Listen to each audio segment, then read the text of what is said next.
आज होळी सणानिमित्त प्रभादेवी खाडा या ठिकाणी युवा आणि युवतींकडून मुंबईसह महाराष्ट्रामध्ये महिलांविरुद्ध होणाऱ्या सर्व वाईट गोष्टींच्या अनुषंगाने मानवाच्या आतला राक्षस या संकल्पनेतून होळी उभारण्यात आलेली आहे। ज्या काही सर्व वाईट विचार असतात ते मानवामधून येत असतात, मानवामधील असलेल्या एका राक्षस विचारातून येत असतात आणि यासाठी मुंबईतील महिलांनी सतर्क होणं गरजेचं आहे। या अनुषंगाने एक लक्षवेधी होळी कुमार यश याच्या संकल्पनेतून उभारण्यात आलेली आहे।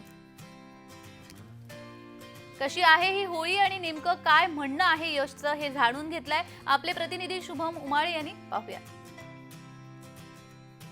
आपण आलेलो आहोत मुंबईतील प्रभादेवी या परिसरामध्ये, प्रभादेवीतील खाडा या परिसरामध्ये आपण आलेलो आहोत आणि या ठिकाणी एक होळीचं विशेष जे आहे अशा पद्धतीने या ठिकाणी करण्यात आलेलं आहे आणि ज्यामध्ये त्यांनी सांगितलेलं आहे की मानवाच्या आतला राक्षस जो आहे त्याच्याबद्दलचं हे सर्व सजावट जी आहे ती करण्यात आलेली आहे। अतिशय सुंदर असा देखावा जो आहे यांनी केलेला आहे आणि ज्यांनी केलेला आहे ते आपल्या सोबत आहेत।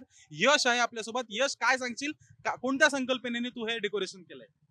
आता जे आपल्या देशाभरात चाललंय, महाराष्ट्रामध्ये चाललंय, ते असून दे रेप केस, स्वारगेटचा असून दे, तर कुठला पण असून दे, जर अनोळखी माणूस आपल्याशी ओळख करतोय, तो पहिला आपल्याशी चांगलाच बोलतो, नंतर त्याच्या आतले काय असतात गुण असतात ते काय काय लोक चांगले असतात, काय काय नसतात, त्याच्याबद्दल आम्ही मेसेज देण्याचा हे केलाय। पण बघतच आहे की आपण स्वारगेटला हे काय झालं की एक महिला व पुरुष, तर आम्हाला हेच संकेत पोहोचवायचा आहे महिलांना व माझ्या बहिणींना की एक माणूस असतो, हा आपल्याला गोड बोलून बोलून आपल्याला बोलतो की आज इथे जाऊया तिथे जाऊया, पण परंतु या गोष्टीवर आम्हाला बोलून जर समजतात तर आम्ही असा प्रश्न केला की माणसांना बोलून न समजेल पण दिखावा करून आपण समजून घ्यावे, ही आमची विनंती आहे। माणसांना मुलींनी किंवा महिलांनी ओळखता आलं पाहिजे की जर तो आपल्याशी चांगला बोलतो तर हाच नाही की त्याला आपल्याला मदत करायची आहे, काही त्याचा स्वार्थ सुद्धा असू शकतो त्यात, तर त्याचं आपण लक्षात घेतलं पाहिजे आणि त्याच्यावर आपण माणसांना ओळखायला शिकलं पाहिजे। दोन्ही साइडनी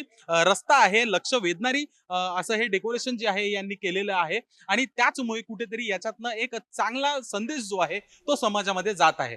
व्हिडिओ जर्नलिस्ट अक्षय खरमाळे सोबत मी शुभम उमाळे, जय महाराष्ट्र न्यूज, मुंबई।